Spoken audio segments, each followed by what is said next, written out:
Hello everyone, कैसे हैं आप लोग। आई होप आप लोग बहुत अच्छे होंगे और आप सभी का स्वागत है मेरे अंशु की दुनिया में। और दोस्तों, इस ब्लॉग को बहुत सारा प्यार दीजिएगा और मैं आप सभी के साथ छोटी छोटी चीज़ें शेयर करती रहती हूँ। यहाँ पे बच्चों को स्कूल जाने के लिए मैं उठा रही थी, दोनों बच्चों को जाना था। जब बच्चे 1.5 महीने बाद स्कूल जाने के लिए पहले दिन उठते हैं तो उनका तो उठने का दिल ही नहीं करता है, लेकिन क्या करें, मजबूरी है, उठना ही है। और अब वाकई में 1.5 महीने जब रेस्ट कर लो ना तो फिर सच में जाने का मन नहीं करता, बस ऐसा लगता है एक दिन और छुट्टी, एक दिन और छुट्टी। और ये बार बार सोया ही जा रहा था। फिर मैंने इसको ज़बरदस्ती एक पराठा दिया और दोनों भाई बहन ने मिलके आधा आधा खाया।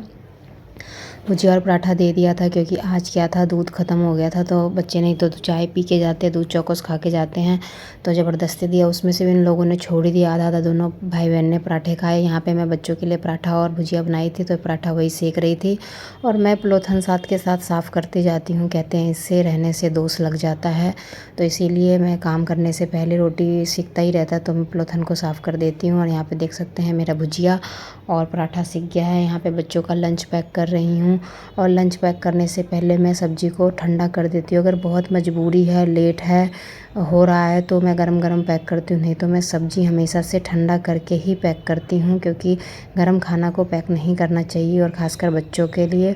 और ये देख सकते हैं मेरा फॉल पेपर है, फॉल पेपर मेरे का ख़त्म होने वाला है, इसको भी ख़रीदना है। और ये मैं फॉल पेपर में यहाँ पे पैक करके बच्चों का रोटी रख दे रही हूँ साइड में। इससे भी रोटी ख़राब ही हो जाता है, बच्चे कहते हैं मम्मा गीला हो जाता है, बट क्या करें, जो है सो है ही। उसके बाद यहाँ पे मैंने बच्चों के लिए दो दो पराठे पैक कर दिए हैं और देख सकते हैं मेरा लंच बॉक्स तैयार हो गया। और ये मैं उल्टा कर दिया था, ये पैक ही नहीं हो रहा था, फिर मैंने इसको सीधा करा और यहाँ पे बच्चों को लंच में हाथ के हाथ ही दे रही हूँ। पिछले बार क्या हो रहा था, अभी जब पीछे स्कूल बंद होने से पहले कभी बेटा लंच छोड़ के चला जाता था, कभी बेटी लंच छोड़ के चली जाती थी। और अब उसके चक्कर में मैं अब हाथ के हाथ दोनों को पकड़ा ही देती हूँ क्योंकि बच्चे कहीं छोड़ के चले जाएँ लंच, फिर वो स्कूल में भूखे रह जाते हैं तो वो सही नहीं लगता। और उसके बाद ये दोस्तों सैटरडे का वीडियो है क्योंकि शूट नहीं करा था, छोटा छोटा वीडियो था तो मैंने कहा चलो आप सबको ऐड करके इकट्ठे 3-4 दिन का आप सबके साथ शेयर कर लेती हूँ। पता नहीं क्यों आजकल ना वीडियो सेट करने का मन नहीं कर रहा है, पता नहीं क्यों, टेंशन है या क्या है समझ नहीं आ रहा। बारिश भी हो रही है और यहाँ पे मैं बना रही थी परवल का भरवा और कुंदरू की सब्ज़ी। और बारिश इतनी तेज़ हो रही है, झमाझम फ्राइडे से ही बारिश लगी हुई है। अभी बहुत ज़्यादा बारिश हो रही थी और मैं अपना खाना बना रही थी। यहाँ पे परवल का भरवा बनाने के लिए ये ग्रेवी तैयार कर रही थी। और आप देख सकते हैं प्याज को मैंने गोल्डन ब्राउन होने तक भून लिया और आपको दिखा रही हूँ कि इस तरह से मैंने हॉल करके रखा हुआ है इसको। और इसमें अच्छे से फ्राई करके, पर ये खाने में बहुत ज़्यादा टेस्टी लगता है, बहुत ज़्यादा टेस्टी लगता है। और इसको मैं ना अच्छे से प्याज को भून लेती हूँ, एकदम को ब्राउन कर लेती हूँ। उसके बाद मसाला ऐड करती हूँ और इसमें हम सारे मसाले डालेंगे, मिर्च पाउडर, धनिया पाउडर थोड़ा सा ज़्यादा डालेंगे तभी तो मसाला हमारा तैयार होगा। और गरम मसाला, हल्दी, नमक, मिर्च, जो भी घर का बेसिक मसाला होता है वो सब डालेंगे। आप देख सकते हैं मेरी हल्दी थोड़ी सी गिर भी गई। काम करते करते ना किचन में कुछ ना कुछ फैल ही जाता है। ये तो हम गृहिणियों की आदत होती है, कितना भी साफ़ सफाई करते रहो लेकिन कुछ ना कुछ फैल जाता है और मसाले गिर जाते हैं तो मेरे को बहुत ख़राब लगता है। उसके बाद आप देख सकते हैं यहाँ पे मेरा मसाला अच्छे तरीके से भून गया है। अभी इसमें थोड़ा सा पानी ऐड करूँगी और पानी ऐड करके भी अच्छे तरीके से इसको पकाऊँगी। वही मैं आप सबके साथ शेयर कर रही थी। तो बोल के बनाया था मैंने वीडियो, लेकिन ना मैंने म्यूट इसलिए कर दिया क्योंकि मेरा एग्जॉस्ट फैन चलता है तो बहुत ज़्यादा शोर होता है, कुछ भी नहीं सुनाई देता है, इसीलिए मैं वॉइस ओवर करके आप सभी को बता रही हूँ। उसके बाद यहाँ पे देख सकते हैं गर्मी, जब बारिश आती है तो और इतनी ज़्यादा गर्मी लग रही थी, इतनी ज़्यादा गर्मी लग रही थी कि पूछो मत। आप सबको बारिश दिखा रही हूँ कि देखिए घर खिड़की के सामने कितनी अच्छी बारिश हो रही है। सामने मैं खिड़की इसीलिए बंद रखती हूँ और पर्दे टांग के रखती हूँ क्योंकि बाहर इस साइड ना बहुत गंदगी है और कहीं कोई कीड़े वगैरह ना घुस जाए तो मुझे इस वजह से डर लगता है, इसीलिए मैंने खिड़की बंद रखती हूँ, पर्दे भी टांग देती हूँ। यहाँ पे देख सकते हैं मेरा परवल और कुंदरू सब कटा हुआ है। परवल का मसाला मैंने साइड कर दिया है, जब तक ठंडा होगा उसमें भरने के लिए तब तक मैं यहाँ पे कुंदरू भूंज लेती हूँ। और कुंदरू का भुजिया मेरा सबसे ज़्यादा फेवरेट है, सबसे ज़्यादा मुझे तो बहुत पसंद है। मेरे घर में कोई नहीं खाता, पर अब मेरे साथ साथ पति देव भी खाने लग गए हैं। कह रहे हैं अब अच्छा लगता है, चल कोई बात नहीं खा लेंगे। यहाँ पे परवल ठंडा हो गया तो मैंने परवल में सारे मसाले भर लिए थे। उसके बाद यहाँ पे देख सकते हैं मैं परवल को डाल रही हूँ तवे पे, और इसको तवे पे ही फ्राई कर लूँगी। मैंने कढ़ाई में इसलिए डाला, मैं चलो रोटी तो बनानी है, परवल को इसी पे फ्राई कर लेती हूँ।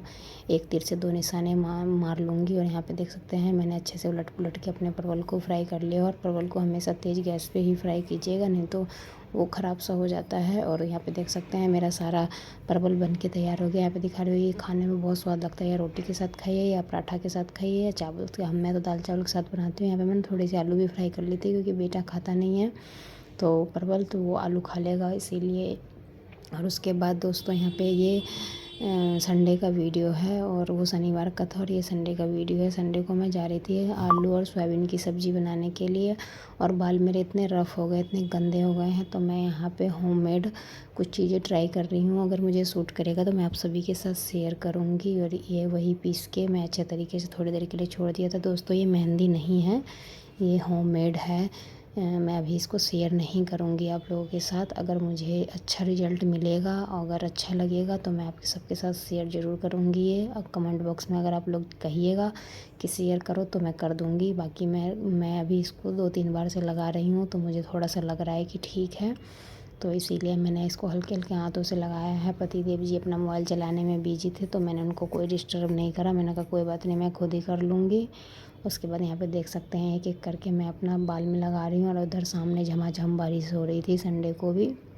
और यहाँ पे देख सकते हैं मेरा सारा लग गया था, तो मैंने थैली पहन ली, क्योंकि मुझे घर में काम करना था। और फिर क्या होता है, इसके चूड़ा चूड़ा गिरता रहता है तो बिस्तर पे, और ये मेहंदी तो चिपक जाता है, नहीं भी पहनोगे तो चलेगा, लेकिन इसके ना इसमें जो डले हुए हैं वो सब ये गिरता रहता है। तो मैं इसलिए यहाँ पे थैली पहन लिया। इसकी गर्माइश से थोड़ा अच्छा देर तक सूखेगा भी नहीं और हो जाएगा। यहाँ पे मेरा आलू उबल गया था, तो मैं आलू को छील रही हूँ। और आलू इतना ज़्यादा गर्म था ना कि मेरा हाथ जल रहा था, और मैं इसलिए गरम गरम में ही छील रही हूँ, क्योंकि मुझे फटाफट से सब्ज़ी बनानी है, क्योंकि बहुत लेट हो गया है। और बच्चे भी लेट सो के उठे थे, सो के उठेंगे वो खाना मांगने लग जाएंगे। तो मैंने कहा चलो पहले मैं खाना बना के तैयार कर लेती हूँ। और यहाँ पे देख सकते हैं सोयाबीन को भी मैंने भिगो दिया था, और भिगो के थोड़ी देर छोड़ दिया था, तो इसका पानी अच्छे तरीके से मैंने निचोड़ लिया। यहाँ पे मेरा सारा तैयार हो गया। मुझे आलू बहुत ज़्यादा लगा कि ज़्यादा आलू उबल गया है, तो मैंने आलू को छोड़ भी दिया। और यहाँ पे देख सकते हैं मैं तेल डाल रही हूँ कढ़ाई में। मेरा कढ़ाई गर्म हो गया, तो पहले सोयाबीन की बड़ी को मैं फ्राई करूँगी, और सोयाबीन की बड़ी को फ्राई करके पहले निकाल लूँगी। उसके बाद जब तक इधर सोयाबीन की बड़ी फ्राई हो रही है, तो मैं यहाँ पे ग्रेवी की तैयारी कर लेती हूँ। और ग्रेवी में डालूँगी टमाटर, प्याज, अदरक, लहसुन, हरी मिर्च, और हरी मिर्च डाल के, और इसको प्याज डालूँगी बारीक बारीक काट के, और टमाटर भी डालूँगी बारीक बारीक काट के। और उसके बाद क्या बोलते हैं, ये पहले मेरा सोयाबीन की बड़ी फ्राई हो गई थी, तो फिर मैंने इसमें दूसरा तेल डाल के, और यहाँ पे प्याज, मिर्च और जीरा वगैरह डाल के, जो भी है लहसुन वगैरह सब डाल के, और इसको भूनने के लिए छोड़ दिया। इसी में साथ में डाल दिया टमाटर। 5 से 7 मिनट के लिए सब चीज़ें इकट्ठे, टमाटर प्याज वगैरह सब भून जाएगा, तो फिर इसमें मैं मसाले ऐड कर रही थी। और मसाले ऐड करके इसको अच्छे तरीके 7 से 8 मिनट तक भूनूंगी, तब ये भून जाएगा। तो फिर इसमें मैं ये सोयाबीन की बड़ी और ये आलू डाल दूँगी। और जब तक मेरा मसाला भून रहा था, तो मैंने कहा चलो जब तक मैं साथ साथ के आटा गूँध लेती हूँ। तो यहाँ पे आटा गूँध लिया, आटा गूँध के मैंने प्रणाम कर लिया, और उसके बाद मैंने साइड में आटा को रख दिया थोड़ी देर के लिए। और सब्ज़ी में पानी डाल दूँगी ना, जब ये सब्ज़ी पक जाएगा जब तक, तब तक मैं रोटी भी बना लूँगी। उतने में बच्चे भी उठ गए थे मेरे, तो बच्चे उठ गए थे, कह रहा था खाना दे दो। मैंने कहा बेटा थोड़ी देर और रुको, जब तक आप लोग फ्रेश हो, क्योंकि संडे को लेट ही सो के उठते हैं 12 से 1 बजे तक। उसके बाद यहाँ पे देख सकते हैं उस साइड मैंने सब्ज़ी रख दिया है पकने के लिए। यहाँ पे मैं रोटी बना रही हूँ, और रोटी के लिए मैंने यहाँ पे कपड़े लगा लिए हैं उसमें रोटी रखने के लिए, और नीचे भी कपड़ा लगा लिया है, नहीं तो ये चकला इधर से उधर, इधर से उधर होता है। और कभी इस पे भी टाइल्स पे भी बना लेती हूँ, कभी चकले पे भी बना लेती हूँ, दोनों पे बना लेती हूँ, कोई दिक्कत नहीं है मुझे। और मैं यहाँ पे रोटी एक एक करके सारे रोटी को सेक लूँगी। और सबसे बड़ी समस्या तो हमारे घर है रोटी हाथ से सेक के, तवे पे सेका हुआ रोटी खाते हैं, कोई भी गैस का सेका हुआ रोटी नहीं खाता। और गैस का सेका हुआ रोटी बहुत जल्दी बन जाता है, और तवे का सेका हुआ रोटी बहुत टाइम लगता है बनने में, धीरे धीरे। और एक एक करके मैंने अच्छे तरीके से रोटी सेक दिया था। और ये पहली रोटी मैं गाय माता की बना रही हूँ, इसीलिए आप लोग सोचेंगे कि ये ठंडे तवे पे रख दिया है, तो ठंडा तवा नहीं, थोड़ा सा गर्म होता है और मैं गाय की रोटी रख देती हूँ जब तक तवा भी गर्म हो जाता है। तो इसीलिए मैं ये गैस पे सेक रही हूँ। उसके बाद की जितनी भी रोटियाँ होती हैं मैं सारा हाथ से ही सेकती हूँ। ये गाय माता की रोटी है, मैंने साइड कर दिया है। उसके बाद आप देख सकते हैं मेरी सारी रोटी बन गई हैं एक एक करके। और पतिदेव जी भी कह रहे थे मेरा खाना दे दे, तो मैंने कहा चलो दे देती हूँ खाना। तो यहाँ पे वही मैं सारी रोटियाँ एक एक करके बना रही हूँ। और सबसे बड़ी बात है ना कि मेरे को ना टाइम लगता नहीं है खाना बनाने में, मैं झट से खाना बना लेती हूँ जब मुझे पता हो। तो अगर पता नहीं होता है ना कि क्या खाना बनेगा, फिर तो मैं घंटों का काम 5 घंटों में लगाती हूँ, मुझे समझ में ही नहीं आता है। और मैं यहाँ पे यही बोल रही थी कि रोटी बनाओ और गर्मा गर्म खिलाओ। और फिर पतिदेव सब्जी का नुक्स निकालते हैं, क्या करती है क्या नहीं करती है। और मुझे बहुत गर्मी लग रही थी जब से बारिश हुई ना, जब से बहुत ज़्यादा गर्मी लग रही है। और मेरा शैम्पू वगैरह भी ख़त्म था, तो पतिदेव जी ले आए थे। यहाँ पे मैं खाना निकाल रही हूँ बच्चों का, क्योंकि बच्चों को भूख लगी थी बहुत तेज़ से। और मेरा बेटा मेरा रस नहीं खाता है, तो इसको इसीलिए मैं ग्रेवी ऐसे सूखा निकाल के दे रही थी। अभी बेटे को रोटी दूंगी खाने के लिए। उसके बाद सारे यहाँ पे मैं चली गई थी देने के लिए, वैसे आके वो किचन में भाग गया था बोल के। तो मैंने कहा चलो ले खा ले। और बेटी मेरी लेटी हुई थी तो कह रही मम्मा मेरी मत बनाओ वीडियो। तो मैंने कहा कोई बात नहीं बेटा, इसीलिए मैंने उसका थोड़ा सा काट दिया था। और फिर मैं बेटे को डांट रही थी, मैंने कहा बेटा नीचे बैठ के खाओ, क्योंकि चादर वाइट डली हुई थी तो फिर वो गंदी हो जाती, तो इसीलिए मैंने कहा नीचे बैठ के खाओ। फिर भी वो बैठ के बिस्तर पे ही खाया, मेरे सामने उतर गया। उसके बाद मैं यहाँ पे कपड़े जा रही थी मशीन में लगाने के लिए। मैंने कपड़े फटाफट से मशीन में कपड़े डाल देने के बाद मैंने कहा घर की डस्टिंग वगैरह भी कर दी, घर क्लीन कर दिया, क्योंकि बच्चे बैठते हैं इधर से उधर मिट्टी लगती है, खाते पीते हैं तो फिर चींटी लग जाती है। और हम नीचे ज़मीन में सोते हैं तो वो चींटी नीचे को काटती है। तो मैंने इसीलिए फटाफट से क्लीन कर दिया, झाड़ू पोछा किया।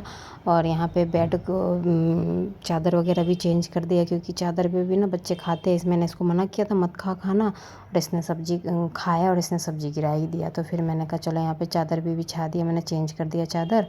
और चादर चेंज करने के बाद यहाँ पे मैं लग गई झाड़ू लगाने के लिए। और जब बरसात में झाड़ू लगाओ ना तो इतना मतलब ऐसे पता नहीं कहाँ से चिपचिपा सा हो जाता है, झाड़ू भी लगाने का मन नहीं करता है।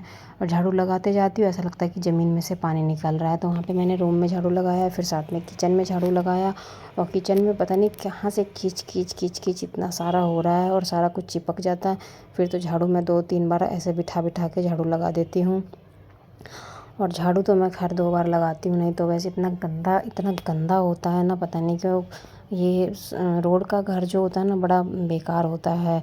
गली मोहल्ले में जितना गंदा नहीं होता इतना रोड पे गंदा होता है। आप देख सकते हैं मैं पहले भी झाड़ू लगा चुकी हूँ और फिर दोबारा कचरा निकला। और बच्चों के जो प्रोजेक्ट बनाते रहते थे ये कतरन पतरन निकालते रहते हैं। फिर झाड़ू लगाया, उसके बाद किचन की साफ़ सफाई करी। और उसके बाद पतिदेव जी पूजा करके आ गए थे, कह रहे थे खाना दे दे, तो मैंने उनके लिए भी खाना निकाल के दे दिया। उसके बाद पतिदेव जी भी खाना खा लेंगे। मैं पूछ रही थी खाना कैसा है, तो कह रहा अच्छा लग रहा। और सब्ज़ी में बोलेंगे मिर्ची कम डाल, और मिर्ची लेके बैठ जाएंगे खाने के लिए।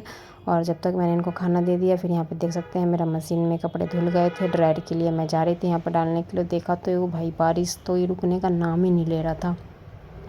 तो मैंने कहा कपड़े कहाँ सुखाऊंगी। और उसके बाद गड़बड़ ये हो गया कि पैसे थे पॉकेट में और सारे पैसे धुल गए। और 100-200 रुपये का नोट फट गया, चितरे भी उड़ गए। और 500 का तो शुक्र है बच गया। बस यही 1200-1300 रुपया था। बेटे ने ध्यान नहीं दिया और वो जाके डाल दिया मशीन में। यहाँ पे देख सकते हैं इसकी हालत बहुत ख़राब हो गई है। फिर इन्होंने सारा प्रेस से गर्म करके उसको सही कर दिया। उसके बाद जोड़ दिया पैसे तो चल गए, बस जिसके चितरे उड़े थे वो नहीं चल पाए, वो रखे हुए हैं। तो मैं वही इनसे कह रही थी, मैंने कहा कपड़े प्रेस होते हुए तो सबको देखे, पर नोट प्रेस होते हुए पहली बार देख रही हूँ। उसके बाद मैं झाड़ू पोछा करने के लिए चली गई, पोछा वोछा लगा के फिर मैंने कहा नहा ले। पोछा मैंने अच्छे से लगा लिया था। उसके बाद पोछा लगाने के बाद नहाने के लिए चली गई थी। नहा के आई तो मुझे इतनी तेज़ भूख लग रही थी। तो आप देख सकते हैं मैं यहाँ पे 3 रोटी लेके बैठी हुई हूँ। वैसे मैं खाती नहीं हूँ 3 रोटी, 2 ही रोटी खाती हूँ, पर आज बहुत तेज़ भूख लगी थी और मेरा फेवरेट सब्ज़ी बना है, तो इसीलिए मेरा तो बनता है 3 रोटी खाना। और साथ में मैं यहाँ पे आम लेके बैठी हुई हूँ, और ये है लंगड़ा आम। और लंगड़ा आम यानी कि मालदा आम वो मेरा फेवरेट है, तो इसीलिए आम के साथ मुझे रोटी बहुत अच्छा लगता है। और इस बार मैंने, आप यकीन नहीं मानेंगे, इतना आम खाई हूँ ना, इतना आम खाया हूँ, आम खा के मैं छक गई। बस मन करता है खाने का, पर अब डर के मारे नहीं खा रही हूँ, कहीं फोड़ी फुंसी ना हो जाए, इसीलिए मैंने अब पतिदेव को मना किया है कि अब आम नहीं लाना है। और मैं आपको यही बता रही हूँ कि देख सकते हैं मैं कितना, मेरे पतिदेव जी को छिलका उतार के आम चाहिए होता है और मुझे छिलका के साथ ही खा लेती हूँ। और ख़ासकर मुझे साबुत आम बहुत पसंद है, मैं चूस चूस के खाती हूँ। और यहाँ पे मैं रोटी खा रही थी तो वही मैं आप सबके साथ शेयर कर रही हूँ कि सब्ज़ी और रोटी खा रही हूँ यहाँ पे। और जब आप लेट खाना खाओ ना तो बहुत तेज़ तेज़ भूख भी लगी होती है और एक आनंद भी अलग आता है। और जब आपके खुद के हाथ का खाना स्वाद बन रहा हो तो अलग ही बात है। और दोस्तों उसके बाद मैं कपड़े चेंज करके तैयार होके चली गई थी छत पे थोड़ा सा वीडियो बनाने के लिए इंस्टाग्राम पे। मैंने कहा रील्स वगैरह बना लेती हूँ। ऊपर भी इतनी तेज़ बारिश हो रही थी, अब देख सकते हैं एकदम काली घटा लगी हुई थी और बारिश हो रही थी, बंद हो रही थी, हो रही थी, बंद हो रही थी। और मौसम बहुत अच्छा था, जो बात है छत पे तो मौसम बहुत अच्छा होता है। और यहाँ का कमरे के अंदर घुटन सी हो जाती है। उसके बाद एक फ्लावर वहाँ पे गिरा हुआ था तो मैंने कहा चलो इसको लगा लेती हूँ। इसके साथ मैंने फ़ोटो वगैरह खींचे और रील्स वगैरह बनाई थोड़ी सी, और थोड़ा सा माहौल अच्छा लगा। उसके बाद मैं नीचे आ गई, ये था शाम का टाइम और शाम में मैं यहाँ पे भगवान जी को